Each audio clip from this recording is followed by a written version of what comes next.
Where's my crystal meth? Shut up. I'm trying to enjoy this. You shut up. Shut up. Is this your first time at the truck stop?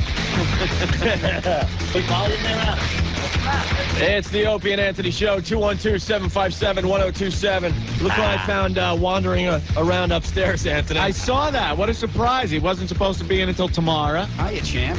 But my pal, comedian extraordinaire, star of Stage, Green, and occasionally my living room in front of a Budweiser can, Adam Ferrara. Let's not forget cable TV. He was on the list last night. Oh, yeah? Oh, yeah? VH1 the list.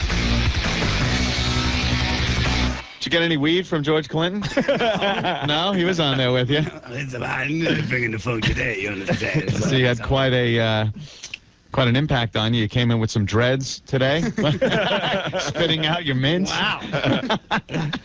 I go, Adam, great you're here. You're going to save our show today because we don't know what we're doing. Yeah, Come on down. Clue. Well, the prep, do they know what you do to prep for this show? Wow, man, you're going to... All right, go ahead, tell them. Okay, look at this. This is a wiffle ball bat. Now ask me what this mark is for. Yeah, we were in the office showing Adam our treasures. Shouldn't you guys be reading the paper or something? You know, look, this computer game's called Soldier of Fortune. Look, he's dead. Look at him. I just shot him. Shut up. They're going to be on to us, man. We close that door and we make believe we're going through all the newspapers and stuff. I know. You know what it's like when Adam comes in or any of our friends come in to the office? We're like great hunters showing off our trophies. Look at this wiffle ball bat. This thing was shoved in 8 inches deep. I say, Commander, was it quite a sight getting it out? Quite. We're like showing trophies. That's the wiffle ball bat kills me because there's marks on it like when your kid's growing up on the door jam. Yeah, well, that's so you can revisit it. Remember when you could only take the handle? Look how much you've grown. That's our new game. If any girl out there wants to, try to set the record, you're more than welcome. Any of those wiffle ball bat diseases that are going around now. Well, the winner is the line that's furthest from the handle. Yeah. Has there been a pine tar incident? No, not although the last girl that was here, we weren't sure what was going to come out. My God. She had a pimp with her and everything. Really? Yeah, she came in under the guise that it was going to be her coming in. Oh, yeah, this is my boyfriend. Mm-hmm. Like, okay, the boyfriend. It's not usually cool when the boyfriend comes in, but we can deal with it. And then all of a sudden, the boyfriend we notice is this 3-foot-tall Puerto Rican guy. That's a pimp. And that's a pimp, and he starts asking for cash. Wow. It's like, oh, wait a minute. Can I ask you a question? Do you have other girlfriends in your stable? Huggy It's like, well, yeah. So it was like a girlfriend in that sense. It was like boyfriend would be worse. Like, hey, handle first. She's a lady. Hey, this is my best girl. I just hit her in the body with the phone book so as not to bruise up her face. I learned that from Ike Turner. Oh. I hit her with a car antenna about her midsection. This guy was Guido the Killer Pimp. Really? Yeah. Yes. Smack her with a bag of oranges. A bag of oranges. Don't leave no marks. Yeah, sweat sock full of molding clay. It feels like a Stretch Armstrong. Remember those things? Oh, God. Those things were like a kid's version of a sap. You ever see those things like the blackjacks they used to use in Dick Tracy days? Yeah. Why the Stretch Armstrong? The shillelagh. The toy Stretch Armstrong, you get it for Christmas, and it was cool because you could stretch its arms and legs, and it felt very soft if you just squished it. Yeah. But it was some kind of a physics thing that happened to the material inside during a strong strike. So how was I to know when I smashed Dawn over the head with it, she'd go out? I thought it was like a marshmallow. It's a cushy little Stretch Armstrong. Boom. Ah! She's out. You like knocking girls out, man. Oh, I do? Well, the taser. Oh, that was an taser accident. Oh, It wasn't a taser. It was a Back up. stun gun. Oh, much better. That sentence should be, it was a stun gun, Your Honor.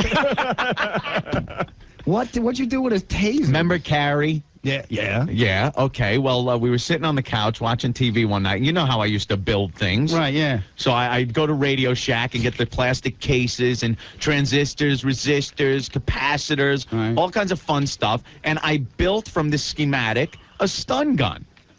And I used... wait a minute, I remember this. Yeah. And I used for the contacts, I went to Larry's Hobby Shop and got a couple of landing gear axle for the airplanes. And I put that, I screwed them onto the end of the plastic case. Everything went on a circuit board, went inside. But I didn't believe it would work because I made it. I figured it would work. Something would go But there's wrong, really only one way to test these things. Honey, stay still. So we're sitting on the couch, and I stick it to her leg and hit the button. She goes out. Pimp.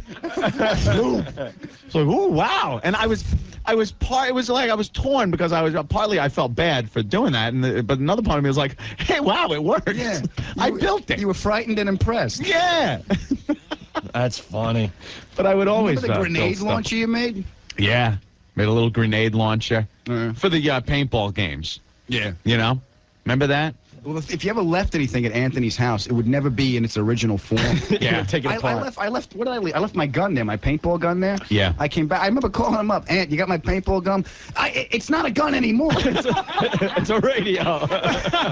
It's a can opener. What'd you do, MacGyver? Yeah. He goes, well, now it's like a grenade launcher, and can it core apple? I mean, there's all kinds of. There's even something here to take corns off your feet. Off your feet. Shove it in the future. That's funny. Yeah. Well, I had a lot of time on my hands. Not working. You're very intelligent, and you're very drunk. Yeah, that's what it was. It's like you can't combine those two.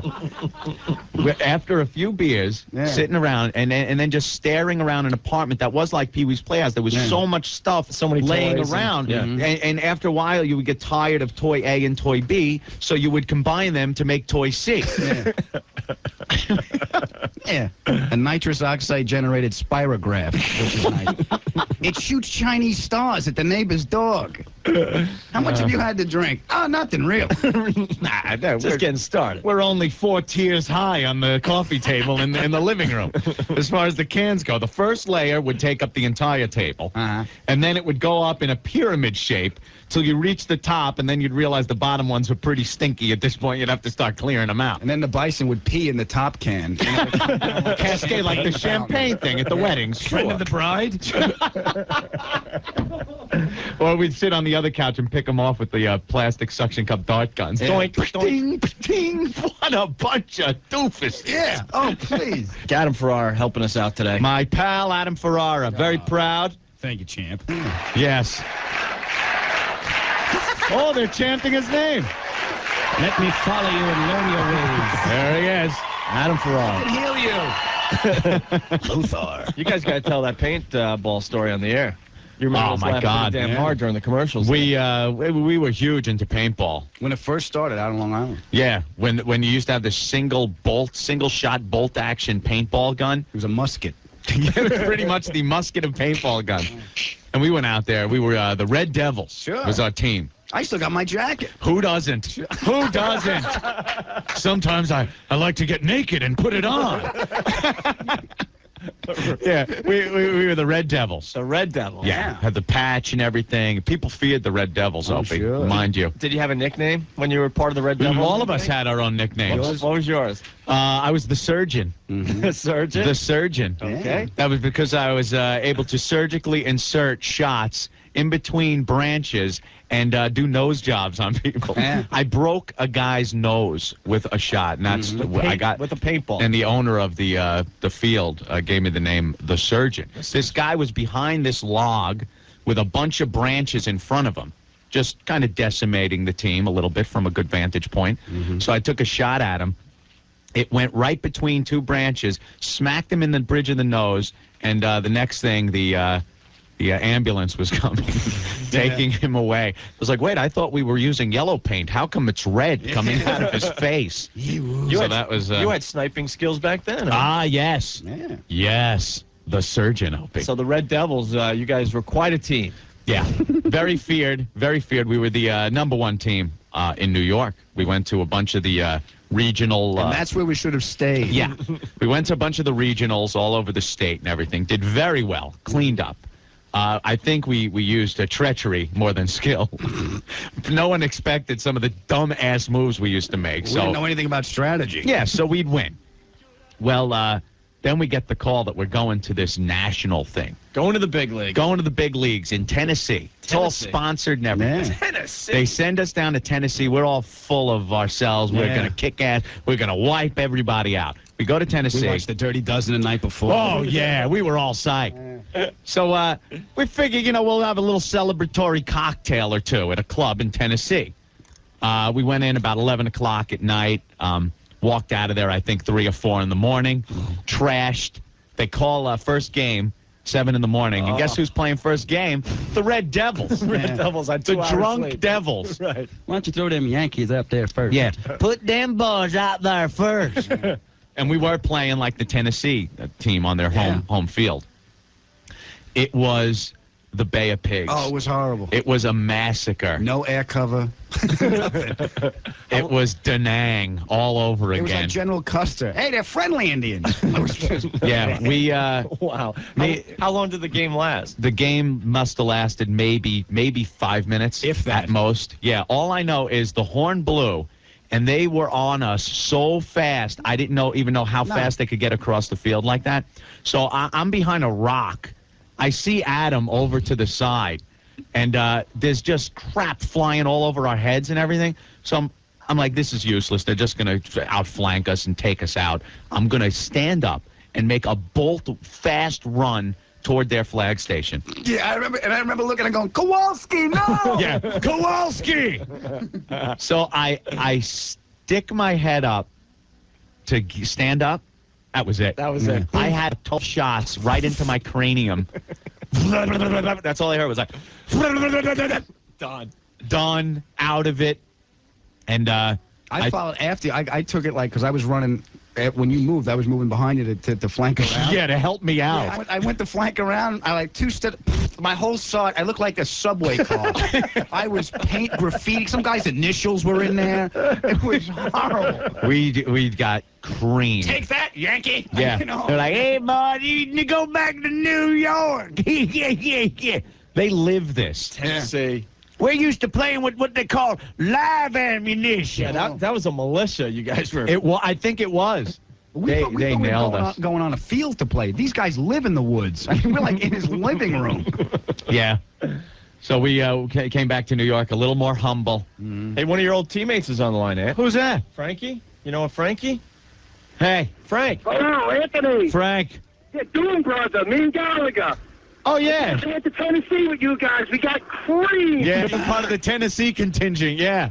We used a bullseye. It was the worst. We got nailed. It was because we went to that club and we were out drinking. When we were walking in, the other teams were leaving. They had already been out for their little night in Tennessee. It was 11 o'clock. They were going home. We were just getting there. Because we all just got there. I remember, George, you picked me up from the airport.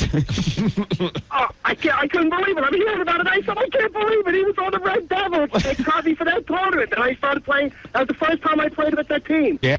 It was great. Oh, Yeah, it was great, all right. Yeah. What a mess.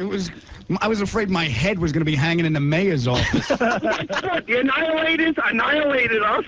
Yeah, it was. That's right. He remembers the team names, the Annihilated. Where are the Annihilators? I remember the emergency room. That's all I remember. A lot of guys still play. Oh, do they? Some of them still play? Yeah. We found something else. Alive. Now, I would love to get out there and actually play again. We might have to do something when the weather gets really nice. Yeah, we're trying to get like a show paintball team together. Coleman's still there. I know, because who was it? John Kawoko used to run a league way out east, exit 64 Yeah, in Quorum. Quorum. Are they still running that? They're still running, but John's gone. You know the guy? John bought it. He bought it on the Mekong Delta. Oh, yeah. He lost it for a while, and the guys from Cousins Paintball now have it. Oh, cool. We're going to have to go out there, man. But the equipment's all different now. Well, we it's went all out there, like I automatic, said, right? like Adam said, it was pretty much the musket of paintball guns. And then we got to the point where they put a pump on it. You were amazed. Right. And then constant air came out. And then full automatic, where you are firing paintballs at a rate that is ridiculous. And now that's that's standard equipment now. Yeah, Anthony. Yeah. The guns they have now are computer. You plug them into your computer, and a program. It's called the Angel. It's like $1,600. A computerized gun. Computerized guns, like computerized. You could take out people in the car on the way to the game. You just hit it. It's right in your radio. Doesn't that take the fun out of the game? It's amazing. You know something? And this just goes to show you, because this is paintball. Yeah. Now, but the same principles apply to warfare, where it just advances and progresses. We're talking over the course of probably maybe 10, 12 years, Right. I guess it was, since we were playing. Right. And the technology that they put behind these guns now is amazing.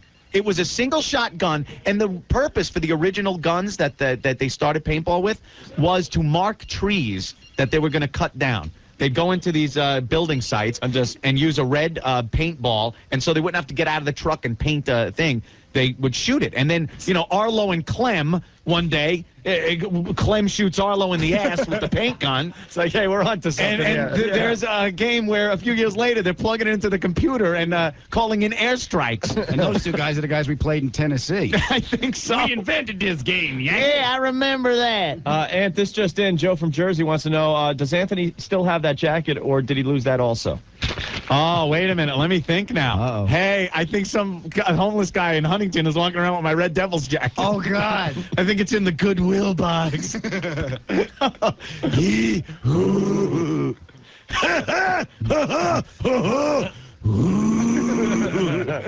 Pete, what's up?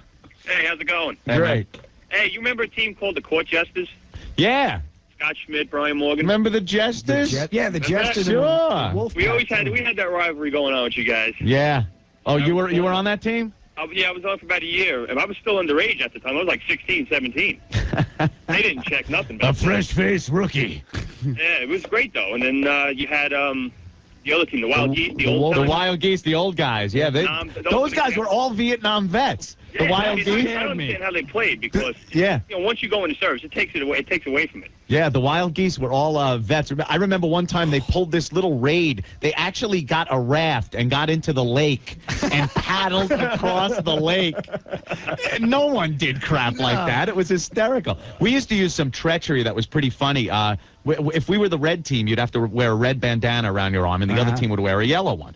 So if we were crouched down in ambush or something, we'd see an opposing team member walking by, we'd roll over to hide our bandana and go to him, hey, dude, come here, we need help, come here. And he'd start crawling towards you, and you just open up on his face. Well, that's because our devil patches were red. Yeah, so if we were the yellow team, they might see a red patch and think it was the red. It was hysterical. Well, we would take over the flag station and then just like make believe that we were. They would come back with our flag. Come on, we're gonna win. And they come running. They'd leave people back to defend their station while they sent out a force to get our flag. Right. So if they captured our flag, we would take over their flag station, get down in the bunkers, and while the guy was running in, we're like, come on, we won. The second he gets ready to place the flag, he just opened up on him. He's like, hello to my little friend. but you cheated. You said that you were our team. You cheated. Yeah, Pop, take that with you. Tell that to the Viet Cong.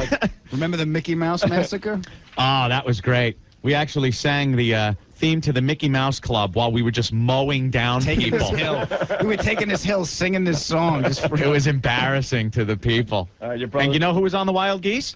John McCain. Hey, No. Joe. you guys are talking my language. Joe. Joe, what's up? What about Joe, what was your code name? it's Joe Buck? Joe Buck. Hey, listen. Adam the king of was stuffing Finster. bunkers? Yeah, my brother was pretty sick. We'd surround a flag station. There would be a bunch of the opposing team dug into these bunkers that were set up. And we'd all be around it trying to fire in. Joe would always lead the charge. He would just stand up and run right into these bunkers and from like 2 inches away pop these guys. Remember- And I'd be amazed, like, what the hell is he doing? And the Remember people were Dogs so of War? stunned that he did it that they couldn't even shoot him. They're looking at him like, and their first reaction was to cover up like their face, so they wouldn't even shoot him. They And he'd squirm just in the stand over him bunker. going, pop, pop, pop. It was hysterical. Remember that movie Dogs of War? Yeah, Yes. Christopher Walken. Walken? Yeah. You're A late. couple of seconds, you felt like Chris Walken when he walked into the presidential palace. Just moment of surprise. With that friggin' gun he had. Oh yeah, totally crazy. The street sweeper. We used to do. I started getting us into doing the camouflage and everything. Yeah, Joe would have like Uniforms because Joe was in the Army, you know, so he would put on the same face camo that he put on when he was with the 82nd Airborne, and it would just scare the bejesus out of the newbies. Newbies show up in like corduroys and a T-shirt. No, We're the best was dressed that like guy who showed up with no Sandinista. showed up with no shirt. Remember Rambo that time? Oh, yeah, we were calling him Rambo. He showed up with no shirt. No shirt. The guy looked like a leopard when he was done. He had just welts all over his body. That was the challenge. Everyone was going, "Oh, I'm getting the left shoulder." Gotta get this guy, man. Gotta get this guy. He looked like the strippers from yesterday after we did him up with wax. With the wax. Yeah. And Joe, the best was this thing called the Recon Village. It was the smallest field on the whole collection of fields they had. It was hooches, a bunch of bunkers and houses and huts made out of plywood and whatnot with windows and doors cut in. And this field was really small. So it was all headshots. Everything was a headshot. Someone would peek out a window, wham, just right in the head. And then remember one of the crazy Vietnam guys from the Wild Geese? He ran and jumped through a window, landed on his head, and then got taken out by the guy inside. No, dude, he went running across the field, and he went to dive into one of the open windows of the hooch. And they were just plywood. They were just made of plywood. And he caught his head like halfway across his forehead on the top of the window. That's what happened to that guy. Joe Buck, when he used to raid the bunkers, he was like, because he had the paint and everything, he was really into service. He would go nuts after he shot people. Like, pop, pop, pop, pop, pop. Now give me your wallet. Oh, Jason from Bethpage checking in on instant feedback. Did you ever play the Big East game with 500 guys and helicopters? Yes, we did. Yeah. We did. They would do this once a year. Yeah. It was called the Big Game. They would get about 500 people, divvy them up into two teams, and there would be helicopters where they would take these certain insertion teams over the field and drop them at locations. But when you have 250 guys against 250 firing off at each other, when you would get into these huge line battles that were about 100 people across, and it would just sound like New Year's Day in China. Yeah. Remember You couldn't even hear it. It sounded like static. Too. Yeah, you could call in an airstrike on your walkie-talkie. It's just a guy with a can of Dutch Boy paint just dropping it out the side. And John Kawoko, don't shoot at the helicopters! Don't shoot at the choppers! You take one of those old things down with a paintball. This guy would walk around like Robert Duvall in Apocalypse Now with his cane and his cowboy hat and everything. And he wore his colors and everything. He was another Vietnam vet. They were all like Nam vets. That's funny. What a What piss about of when them. Rick Schroeder was on the field? Oh, God, I forgot about Remember that. The bachelor party. Yeah, thing. Ricky Schroeder. I forgot about He that, was a yeah. bigger target than Rambo. And everybody was just like, oh, yeah, I want to nail Ricky Schroeder. Here he goes. I got your silver spoon. I'm gonna get... He was like a big target. we got to get out there, man. Yeah, we got to get something together. I'm frightened with all the technology and stuff. Yeah. You better like hold up in the apartment for a while and build something.